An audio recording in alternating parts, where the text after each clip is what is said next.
So let's start. আজ south Africa ও ইন্ডিয়ার প্রথম ওডিআই। এর আগে যে টি-20 সিরিজ গেল সেটাতে কিন্তু লাস্ট যে টি-20 সিরিজ সেটাতে সূর্যকুমার যাদব দারুণ একটা পারফর্ম করে এবং সেঞ্চুরি করে, যার জন্য মেবি হতে পারে যে সাউথ আফ্রিকা টিমের কাছে একটা প্রেশার ক্রিয়েট হয়। আর সেখানে বেস্ট পারফর্মস করেছে যে বোলার কুলদীপ যাদব। এটা রিয়েলি গুড ভারতের জন্য। তো সেই ম্যাচটা ভারত জয়ী করেছে, জয়ী করারও দরকার ছিল, যেহেতু প্রথম ম্যাচ বৃষ্টির জন্য বন্ধ হয়ে গিয়েছিল, নট প্লেয়িং হয়েছে। সেকেন্ড ম্যাচে সাউথ আফ্রিকা জয়লাভ করে এবং থার্ড ম্যাচে আমাদের ইন্ডিয়া জয়লাভ করে। সেক্ষেত্রে যেহেতু first match no result and second match South Africa win and at last third match India win, তার জন্য সিরিজটা কিন্তু ড্র হয়ে গেছে। তো আজকে আবার নতুন series south Africa versus India first ODI, যেটা আজকে খেলা যাবে সন্ধ্যা 8টার দিকে। তো এখানে প্রিভিউ যদি একটু দেখা যায় সেক্ষেত্রে কোন কোন প্লেয়ার খেলতে পারে এরকম কিছু একটা সম্ভাবনা হয়তো দেওয়া থাকবে। তো চলুন আমরা একটু টিম নিউজের কাছে যাব এবং সাউথ আফ্রিকা থেকে কারা কারা খেলতে পারেন এরকমটা টেম্বা বাবুম্বা, জনসেন, কটেজ, কাজিসো রাবাডা,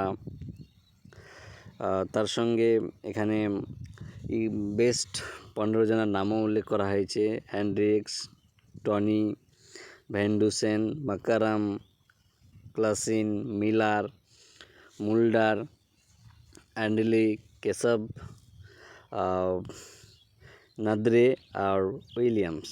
তো এই নামগুলো এখানে অ্যানাউন্স করা হয়েছে। মেবি হতে পারে এখান থেকে প্লে 11 খেলবে। তার সঙ্গে আমাদের যদি ইন্ডিয়ার প্লে 11 দেখা যায় বা প্লে 15 জনের মধ্যে যদি দেখা যায়, তাহলে এখানে রাজাত, সাই সুদর্শন, সুরেশ আইয়ার, কে এল রাহুল যিনি ক্যাপ্টেন, আর Tilak Varma, Sanju Samson is a lucky batsman, but this time he get a chance and opportunity for Indian cricket and in his life.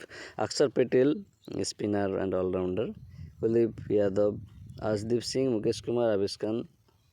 Their last three person is bowler. Kuldeep Yadav, spinner bowler. Akshar Patel is a all-rounder, bowling and batting both doing. Sanju Samsung maybe wicket keeper করতে পারেন। তার উপরে অনেক আস্থা থাকবে সবারই, কারণ অনেক দিন পর আবার দলে ফিরে এসেছেন বা চান্স পেয়েছেন। তো ব্যক্তিগত মতামতে কিন্তু ওনাকে খেলানো অবশ্যই দরকার আছে। ওনার যে অ্যাভারেজ, ওনার যে হিস্ট্রি বিগত দিনে, সেগুলো কিন্তু অনেক ভালো। তো সেক্ষেত্রে অবশ্যই খেলানো দরকার আছে। স্কোয়াডে যেটা আছে সেখানে তো অনেকগুলো নাম রয়েছে। যাই হোক, এই নামগুলো থেকে এবং এক্সট্রা আরও কয়েকজন প্লেয়ারের নাম থাকবে স্কোয়াডে, যারা স্কোয়াড হয়েছেন, ঘোষণা হয়েছেন। তার মধ্যে কিন্তু 11 জনই খেলবে। এবার এটা ফার্স্ট ওডিআই প্রিভিউ দেখাচ্ছে। ম্যাচটার আমরা আশা রাখবো যেন আমাদের ভারতবর্ষ জিতে। আর জোশনবার্গে ম্যাচ আছে, যেটা সাউথ আফ্রিকার মেবি ক্যাপিটাল ওইখানকার। তো যাই হোক, ম্যাচ শেষে বোঝা যাবে ম্যাচের পরিণতি কী। আমি যদি সঞ্জু স্যামসংকে খেলানো হয় তাহলে তার উপর আমার অনেক আস্থা থাকবে এবং অনেক দেশবাসীরও আস্থা থাকবে তিনি কিভাবে খেলছেন। আর বোলিংয়ের দিক দিয়ে যদি দেখা যায় তাহলে মুকেশ কুমার, তার সঙ্গে কুলদীপ যাদব, এদের উপর কিন্তু খুব ভরসা থাকবে। আরশদীপেরও সঙ্গে।